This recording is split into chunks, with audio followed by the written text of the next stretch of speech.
Coming up on Mountain News at 5:30, 2 people were reportedly shot in the midst of a Super Bowl celebration in Philadelphia. And Vice President J.D. Vance and Ukrainian President Volodymyr Zelensky meet in Europe as talks to end the war between Russia and Ukraine are underway. And it was quiet today, but all eyes are on the weekend. Details in the First Alert forecast coming up. Dedicated to southern and eastern Kentucky, this is WYMT Mountain News at 5:30. Good evening, I'm Amelia Lee. We begin with breaking news out of Philadelphia. 2 women were reportedly shot at the Philadelphia Eagles Super Bowl celebration. Police say the shooting happened along Ben Franklin Parkway. It's not clear what led up to the shooting. CBS reports the 2 women showed up at a medic tent at 23rd and Spring Garden Streets with the injuries. Today marks 1 year since the mass shooting after a Kansas City Chiefs championship rally and parade that left 1 woman dead. The shooting outside Union Station put a tragic end to what had been a day of celebration for the back-to-back Super Bowl champs.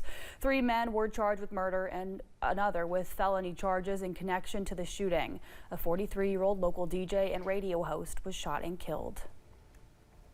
And this date also marks 7 years since a gunman opened fire and killed 17 people at Marjorie Stoneman Douglas High School in Parkland, Florida. The incident was the country's deadliest school shooting since the Sandy Hook Elementary School attack in Connecticut in 2012. The gunman was later identified as Nicholas Cruz. Cruz later pleaded guilty to murder in the case and was ultimately sentenced to life in prison without the possibility of parole.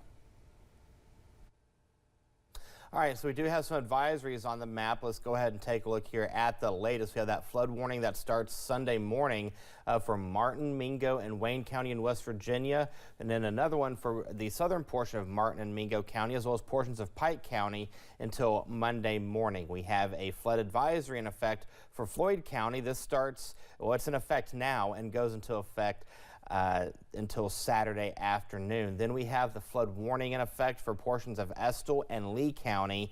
This goes into effect for Lee County in Kentucky until Tuesday afternoon, Estill County until Wednesday morning, and then Whitley, portions of McCreary County, as well as Knox County. Flood warnings in effect until Monday morning for Whitley and McCreary County, Knox County until Tuesday morning. That entire list can be found on our website at WYMT.com. Everybody in the viewing area is under a flood watch that starts at 4 a.m. and goes until Sunday at 10 p.m. And we're starting to see that rain, even a little bit of snow being picked up on live pinpoint Doppler radar at this hour. Now, as we go throughout Saturday, we do have a severe weather threat for tomorrow, with some of the main concerns being a little bit of heavy wind and a very low tornado risk. We'll talk about that coming up in the First Alert forecast in a few minutes. Amelia. Thank you, Eric. And county crews throughout Kentucky are getting ready for those flood risks this weekend. Emergency management crews in Anderson County say they met yesterday to discuss their response plan. First responders say they've put signs in areas where flood risks are higher. Public Health Director Bart Powell is reminding folks to turn around if you see moving water on a road. We'll have more about what officials in the mountains are doing to prepare for flood risks at 6. Tennessee Governor Bill Lee signed a bill that will give a 130% refund of property taxes to folks whose home was damaged or destroyed by Hurricane Helene. The measure was unanimously passed during last month's special session. Homeowners will get back 100% of property taxes that they paid for 2024, plus 30%. But only one homeowner per property is eligible for relief, and you have to request it by June 30th. One former Kentucky lawyer will spend more than 3 years behind bars. According to our media partner, the Lexington Herald-Leader, James Worthington was sentenced to 41 months in federal prison on Wednesday. He pleaded guilty to wire fraud. Worthington was accused of stealing more than $500,000 from his clients in Louisville. Many of them were elderly veterans. Worthington will also have to pay that money back.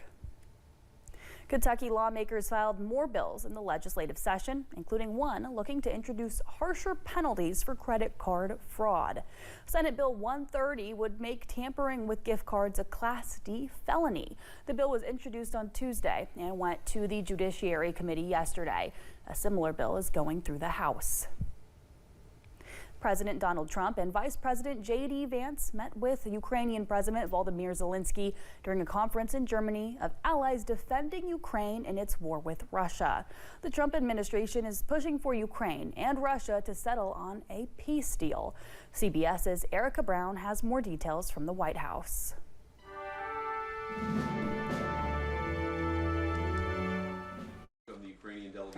Vice President J.D. Vance met with Ukrainian President Volodymyr Zelensky at the Munich Security Conference, pressing President Trump's plan to end the war Russia started with Ukraine. It's important for us to get together and start to have the conversations that are going to be necessary to bring this thing to a close. President Zelensky said that the meeting went well and there will be more to follow. To prepare the plan, how to stop Putin and finish the war. We want peace very much, but we need real security guarantees, and we will continue our meetings. Trump administration officials have said this week that Ukraine may have to concede land lost to Russia and its ambition to join NATO. We want the war to come to a close. We want the killing to stop, but we want to achieve a durable, lasting peace, not the kind of peace that's going to have Eastern Europe in conflict just a couple years down the road. Back at the White House, President Trump continued his blitz of executive orders, signing one aimed at pulling funding for schools requiring COVID-19 vaccines.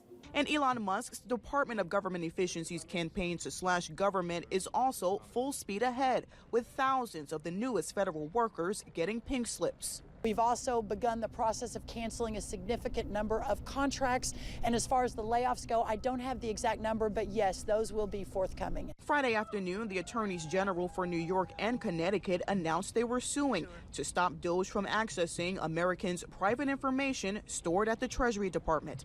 Erica Brown, CBS News, the White House. Trump was asked who he blamed for the war between Russia and Ukraine, and he replied that plenty of people are to blame and reiterated the war would not have started under his administration. The White House banned the Associated Press from the Oval Office and Air Force One indefinitely.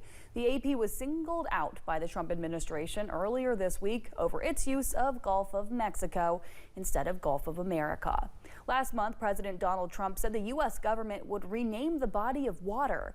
The change to Gulf of America has taken place at government agencies, but other countries do not recognize the new name. Sources say thousands of federal probationary health workers across agencies, including the Centers for Disease Control and Prevention and the National Institutes of Health Care, are expected to be pushed out. Workers are expected to be given a severance of 4 weeks' pay. Approximately 1,300 CDC workers could lose their jobs. Investigators looking into the deadly Midair crash across Washington, D.C. say they're considering the possibility that some equipment on board the Black Hawk helicopter was not working properly. The National Transportation Safety Board says the on-scene portion of the investigation is finished. The agency also says there may have been a miscommunication preventing the helicopter from hearing the message from air traffic control to pass behind the airplane. CVR data from the Black Hawk indicated that the portion of the transmission that stated "pass behind the" may not have been received by the Black Hawk crew. Transmission was stepped on by a 0.8-second mic key from the Black Hawk. The Black Hawk was keying the mic to communicate with ATC. The crash killed the 3 in the helicopter and 64 people aboard the American Airlines flight from Kansas to D.C. The NTSB says it will move the wreckage to a secure location in the next week to continue their investigation. Republican Senator Lisa Murkowski of Alaska introduced a bill to change the name of Mount McKinley back to Denali. The legislation proposes the name Denali be used in all official references to North America's highest peak, including in U.S. laws, maps, regulations, and other records. Murkowski said in a statement it's not a political issue and that she introduced the same legislation in 3 previous Congresses. Pope Francis is in the hospital today to treat a week-long bout of bronchitis and undergo diagnostic tests. The Pope complained of breathing trouble and was diagnosed with bronchitis last week. Still, he continued to host daily audiences in his Vatican hotel suite. Reports say he appeared bloated and pale today during the handful of audiences he held before going to the hospital. No details have been given about the duration of Francis's hospitalization. Coming up on Mountain News at 5:30, due to a lack of a deal reached, Paramount Global pulls some of its channels from YouTube TV. And we had a quiet Friday, but that changes over the course of the next few hours. Details in a few minutes.